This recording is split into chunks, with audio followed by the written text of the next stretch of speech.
Sagutin natin si Sis Janica para sa trapal na may paninindigan. Ma'am, anong size yung nasa video? Sis, 4 by 15 feet po ito. At kung tiway ang pag-uusapan, last March 2024 ko pa po ito na-install. Guess what? Hanggang ngayon walang damage. After 15 months, ito na po yung itsura niya. Walang punit, walang tagpi, walang drama. Naka-PVC material, hindi siya ordinaryong plastic lang. Ito yung pangmatagalan. Waterproof at windproof. Umulan, umaraw, umihip man ng hangin, wala siyang pake. Resistant, hindi napupunit. Ilang bagyo na kaya napagdaanan nito?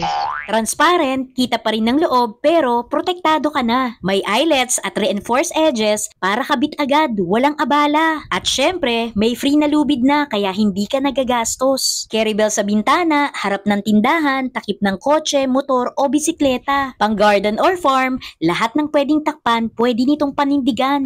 Kaya naman kung kailangan mo rin, go for checkout na!